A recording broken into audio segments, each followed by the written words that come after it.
Claire Gaucher, est-ce que vous pouvez nous expliquer un peu ce qu'est In-Out? In-Out, c'est un événement économique. La première édition a eu lieu en mars 2018, puis en mars 2019 et bientôt en mai 2020. L'idée, c'était de travailler sur un événement autour des deux filières que sont la mobilité et le numérique, et de les mélanger ensemble et de parler des mobilités de demain, des mobilités intelligentes. Donc In-Out pour Indoor, un rendez-vous professionnel au couvent des Jacobins qui réunit les entreprises, les startups, les académiques du monde des mobilités.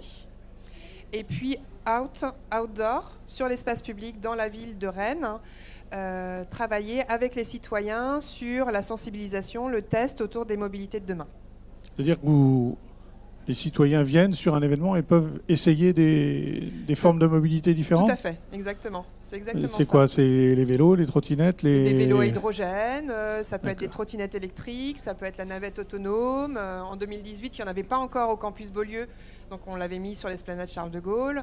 Ça peut être aussi des applications, ça peut être de la programmation. On teste vraiment tous les aspects. D'accord, donc c'est un événement et c'est également des appels à projets. Exactement, et c'est exactement un appel à expérimentation qui est adossé. On invite les entreprises à venir expérimenter sur notre territoire tout au long de l'année. Autant In-Out est un événement qui a lieu une fois par an, autant l'appel à expérimentation court toute l'année. On invite les entreprises, les startups à venir expérimenter et Sherlock à candidater et à être retenu. Alors, Fabrice Touba, justement, comment est-ce que vous avez eu, avant de parler précisément de Sherlock, comment est-ce que vous avez eu l'idée et l'information pour candidater, pour répondre à l'appel à projet? En fait, on était déjà en relation avec la ville de Rennes, sous l'aspect de leur service des objets trouvés, comment essayer d'améliorer ce service-là. Et de là, on a eu des liens avec Rennes Métropole aussi, depuis le début. Et Monsieur Delicado et Claire nous ont proposé de candidater parce qu'ils trouvaient que notre service pouvait être cohérent par rapport au dossier In-Out. D'accord. Alors justement, le service, donc Sherlock.fr, c'est quoi? En fait, Sherlock, c'est simple. Je pense que tout le monde ici a déjà eu la désagréable expérience de perdre un objet. Un téléphone, un doudou, une carte de transport, une casquette, enfin tous les objets, tout le monde, je pense. En fait, moi, si vous voulez, c'est une plateforme qui permet de mettre en relation des gens qui ont trouvé un objet avec des gens qui ont perdu un objet, tout simplement. Il arrive fréquemment de perdre des objets, mais aussi d'en retrouver. Mais quand on en retrouve dans la rue ou dans un endroit particulier ou ici, on ne sait pas vraiment à qui s'adresser. On n'a pas forcément le temps d'aller à la mairie, si elle est ouverte, au service des objets trouvés. Sachant qu'à Rennes, il y en a un, mais à Pipriac, il n'y en a pas, par exemple. Il y a beaucoup de freins à la restitution d'un objet. Nous, du coup, on a décidé de créer une plateforme simple, moderne, comme on en voit de petites annonces, où on va pouvoir signaler qu'on a trouvé cet objet, un portefeuille par exemple, et aussi on va signaler qu'on l'a perdu. Et ensuite, on va pouvoir se mettre en relation, tout simplement, avec une remise en main propre, ou en ce moment, on est en train de travailler sur de pouvoir expédier l'objet retrouvé, puisqu'on peut habiter à Paris et perdre un objet à Rennes, ou quoi que ce soit. La petite histoire commence, si vous voulez, il y a quelques années, je me promenais avec ma fille, et puis on était au début du marché, et elle avait son doudou. Sauf qu'à la fin du marché, il n'y avait plus de doudou. Alors là, je pense que tous les parents et les grands-parents peuvent comprendre dans la galère dans laquelle j'étais. On a échangé pour préparer cet échange, et effectivement, j'avais la même histoire à raconter avec ma fille. Donc c'est l'histoire du doudou, oui, c'est un grand classique. Voilà. Et ça arrive beaucoup. Moi, j'en avais pas pris deux comme certains parents prévenants. Donc voilà. Et puis, à partir de ce moment-là, j'ai commencé à m'intéresser aux objets trouvés et je me suis rendu compte d'un chiffre impressionnant qui est de 12 millions d'objets trouvés chaque année en France. 1 million par mois. Et ça, c'est une étude, mais sauf que quand moi je perds mes clés, il n'y a personne qui est là pour savoir que je perds mes clés. Donc on pense qu'il y en a beaucoup plus. Et parmi ces... Après, j'arrête avec les chiffres. Ces 12 millions, il n'y en a que 4% qui sont restitués. Pourquoi ? Ce que je vous disais tout à l'heure, on n'a pas vraiment de réflexe, on ne veut pas s'embêter, pour ne pas dire un autre mot. On le laisse sur un muret, en attendant que la personne peut-être viennent le rechercher, etc., etc. Et ce que je veux dire par là, donc du coup, c'est pour ça aussi que nous, on a créé ça, parce que ça concerne 90% des personnes, en général, ont pas trouvé, mais au moins perdu un objet. Et derrière tout ça, ce qui se passe, c'est que à qui on s'adresse? Donc on s'adresse à ces gens-là, à toute la population française, en fait.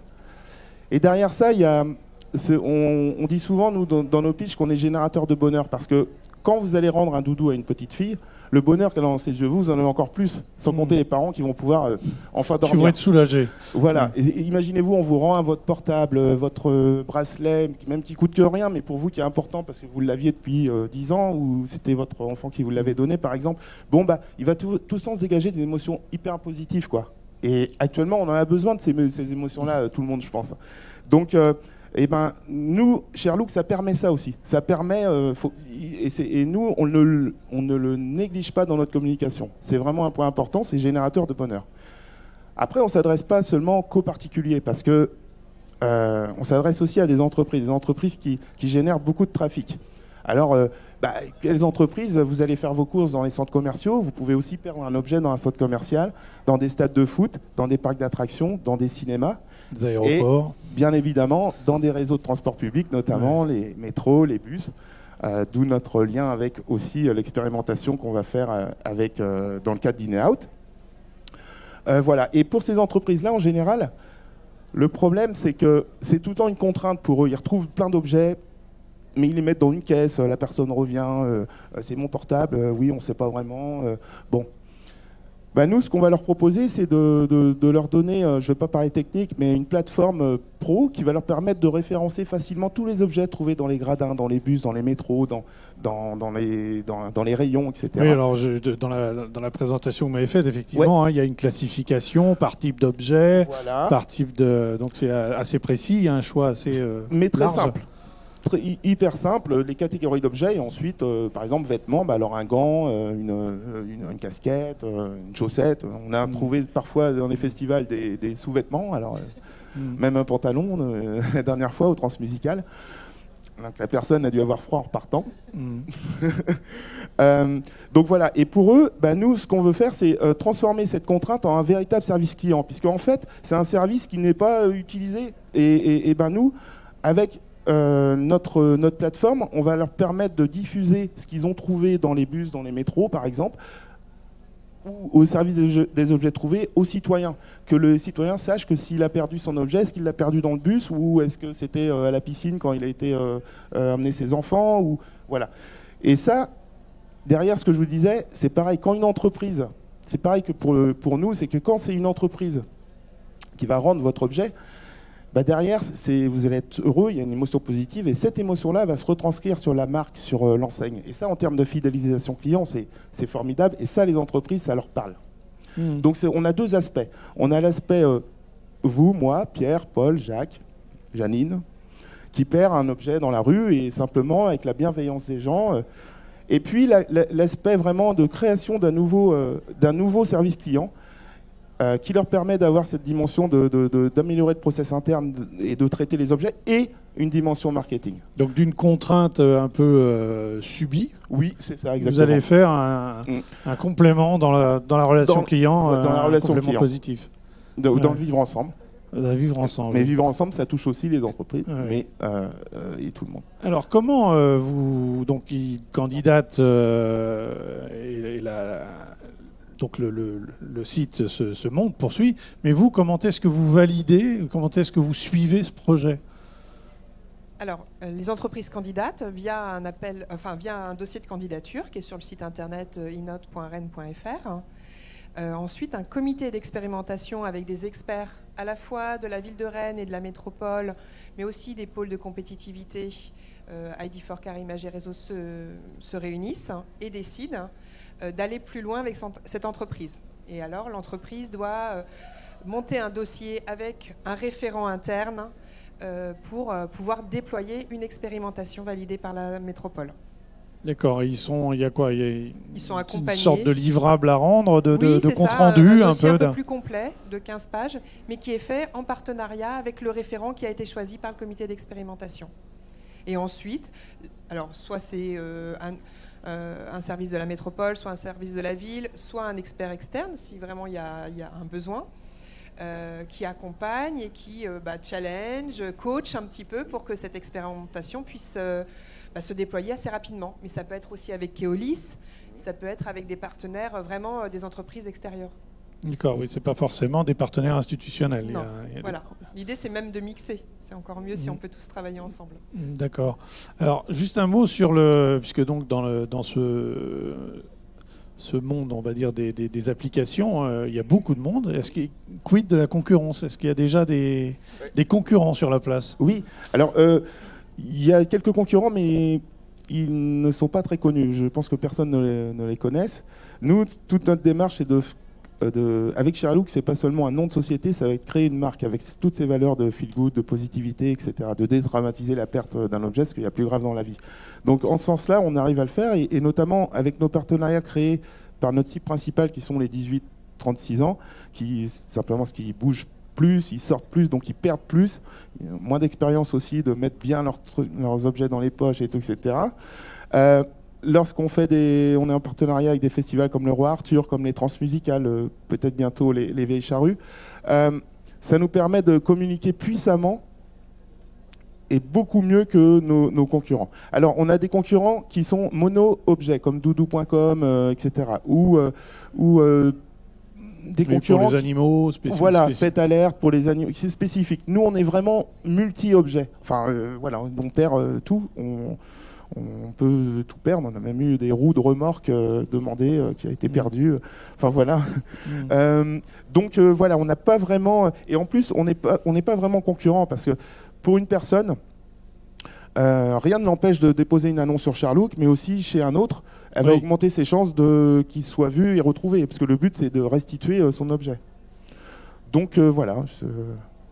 D'accord. Est-ce qu'il y a des questions sur l'application ou sur In-Out, sur le... Oui, alors. Bonjour, une question qui me vient à l'esprit parce que j'ai trouvé un objet il n'y a pas très longtemps, enfin c'était un portefeuille, enfin un sac à main avec un portefeuille. Oui. Comment vous sécurisez? Parce que si je suis un petit malin, je me connecte et tous les bijoux, tous les portefeuilles... C'est souvent la question. Oui. En fait, on a sur la plateforme, donc on va pouvoir prendre la photo de l'objet perdu. Lorsqu'on prend une photo, on a défini des objets on dit sensibles, genre les papiers d'identité pour éviter des téléphones, tout ce qui est à forte valeur pécuniaire, des bijoux ou des choses, on va dire, traficables éventuellement. Ça, la photo déjà n'apparaîtra pas sur le site. Même si on la prend, elle n'apparaît pas pour pas que les gens viennent faire leur marché. Voilà, tiens, je vais taper iPhone 5. Celui-là, il me plaît bien, je vais dire que c'est à moi. Et ensuite, on incite fortement les gens dans les détails pour quand ils publient son annonce. Ça se fait en 4-5 clics.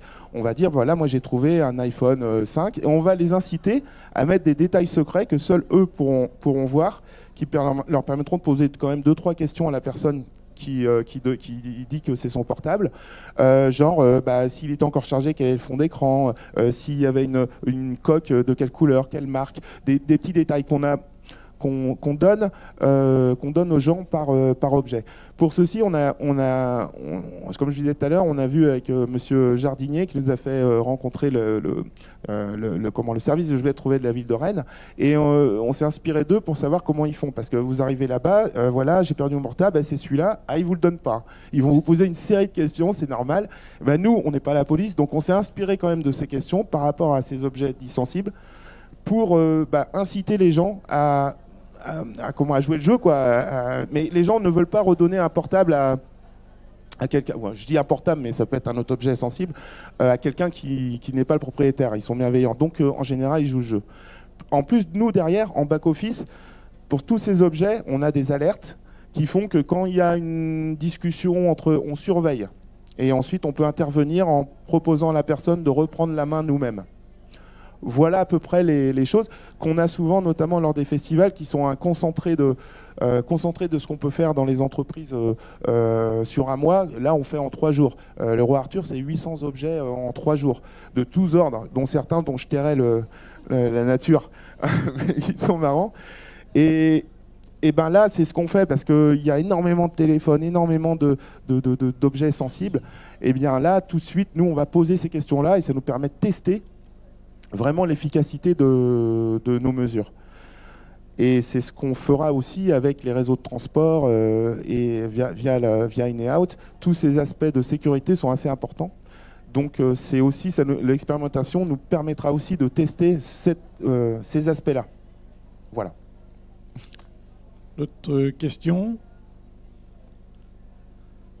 Moi, j'avais une question par rapport à In-Out. Combien de projets ont été traités? Alors, une 50aine d'entreprises ont candidaté. Ensuite, je pense que Roland répondrait mieux à la question. Donc, Roland Delicado, qui est en charge des expérimentations. Bonjour. Bon, en termes de chiffres, 50 dossiers de candidature et 25 projets d'expérimentation qui ont donné lieu à un dossier technique et à des déploiements. D'accord. Et les expérimentations, c'est sur combien de temps? Parce que selon les entreprises, l'expérimentation n'est pas forcément la même. C'est très variable. On peut aller de séances de test, comme par exemple ce matin à l'hôtel Air Métropole, on teste un tricycle à assistance électrique. Donc là, ça va être des journées de test avec des testeurs rennais, enfin de la métropole qui s'inscrivent, à parfois des expérimentations qui vont durer 1 an, comme actuellement en cours, des expérimentations avec Thales sur la régulation des feux. Donc là, ce sont des expérimentations qui ne sont pas visibles par le grand public, qui sont très techniques, basées sur l'informatique, mais qui vont durer 1 an, le temps de prendre des mesures, d'analyser des cas et de revenir dessus et de l'évaluer. D'accord. Pour en revenir, alors aussi quelques chiffres par rapport à Sherlock. Est-ce que combien d'objets vous arrivez à traiter? Là, oui, bah là en fait, on a commencé vraiment on existe depuis 1 an. On a vraiment commencé le déploiement. Après tout l'aspect administratif, bancaire, financier, tout ça qui nous a duré au moins la moitié de l'année, parce que les banques n'aiment pas trop prêter quand c'est pas une boulangerie qui vend tant de pain au chocolat et qui peuvent s'y retrouver. Voilà, ça c'est les difficultés. Non, on a à peu près. Cela dit, les objets trouvés, c'est un gros marché quand même. Oui, mais bon, eux, ils voient pas ça comme ça. Nous, on le voyait comme ça. Hein. Puis c'est pérenne aussi. Ouais. Non, on est à peu près à 3500 objets sur le site actuellement, et avec une moyenne de, ce qui est important, de 35% d'objets trouvés et le 65% d'objets perdus. On perd plus qu'on trouve. Mais c'est important, nous, justement, par rapport à des concurrents, d'avoir eux qui sont en général à une dizaine de pourcents d'objets trouvés. C'est important d'en avoir beaucoup parce que quand on perd, on va aller sur un site sur lequel on en a trouvé beaucoup. Alors c'est vrai voilà. Donc en 6 mois, on a fait beaucoup, notamment aidé par les festivals, faut pas se leurrer, mais là avec la communication de plus en plus qu'on a, nous ce qu'on veut c'est créer un réflexe. Simplement les gens, faut qu'ils sachent que Sherlock existe. Et si ici ils sachent, quand on perd, c'est gratuit. Hein. Donc pourquoi ne pas essayer de le retrouver via Sherlock? Donc ça va augmenter au fur et à mesure que notre communication va augmenter. Notre grosse stratégie, c'est la communication de notoriété, faire savoir que ça existe. Et après, comme on répond à un besoin, là aujourd'hui, il y a 30 000 personnes qui vont perdre un objet. Bon, pourquoi pas. Là, on est à 3 500 en 6 mois, mais il y en a 30 000 par jour possible. Donc oui, c'est un gros marché. Voilà. Très bien, merci beaucoup. Une dernière question. Je peux pas tout dire.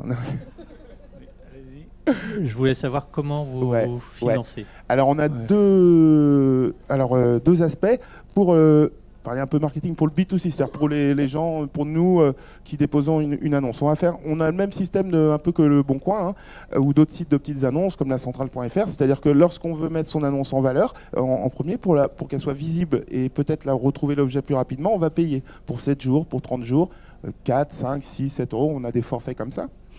Et pour les entreprises, c'est un système d'abonnement. on leur crée, on leur offre une plateforme pro qui permet de référencer les objets et une page sur notre site ou en marque blanche sur leur site où les personnes pourront voir ce qui a été trouvé par le magasin pour aller ou par le transporteur, le réseau de transport, ou par, j'espère bientôt, le service des objets de la ville de Rennes, parce qu'ils ont plein d'objets, mais on ne sait pas ce qu'il y a. Donc voilà. Et ben, pour ça, ils vont payer un abonnement par rapport au nombre d'objets mis en ligne. On a des forfaits, au-dessus de 100 objets, c'est tant, au-dessus de 300 objets, c'est tant, par mois.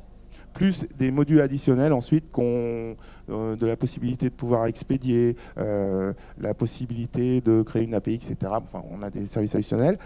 Ça, c'est la base. Et ensuite, on va proposer, il y a beaucoup de gens qui veulent donner une récompense. Parce que vous retrouvez, on fait les animaux aussi, mon chien, mon chat, etc. J'aimerais... Eh bien, au lieu de donner de l'argent sonnant et trébuchant, on va s'associer avec des cartes cadeaux, des smartbox, etc. pour offrir à la personne plutôt un bon cadeau.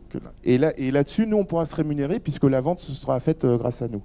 Donc, plusieurs systèmes comme ça. Mais les deux plus gros, ce sont la mise en valeur des annonces et ensuite les abonnements des entreprises. Après, on en a d'autres, mais comme on ne sait jamais s'il y a de la concurrence, pas trop.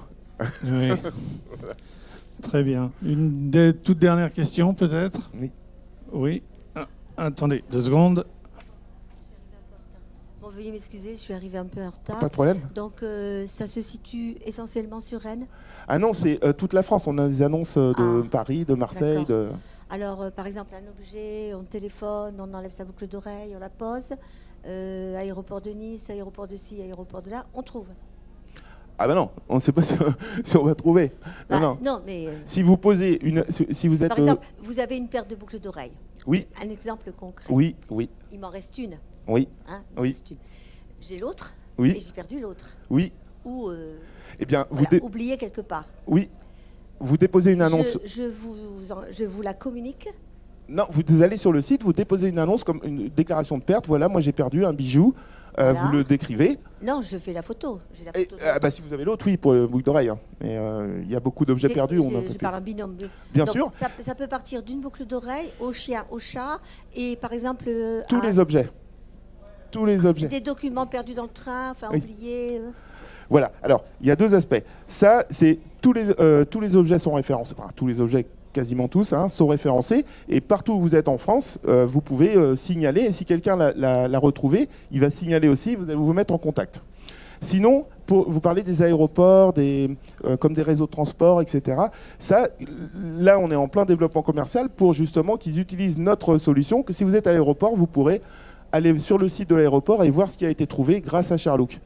Mais c'est 2 aspects. Mais vous pouvez aussi vous-même d'aller sur le site comme les gens et signaler que vous avez perdu un objet.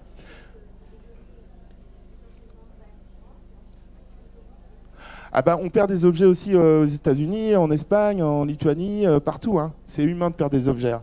Mais on n'y est pas encore. Hein. On va... Pour l'instant, essayez de perdre vos objets en France. Voilà. Voilà.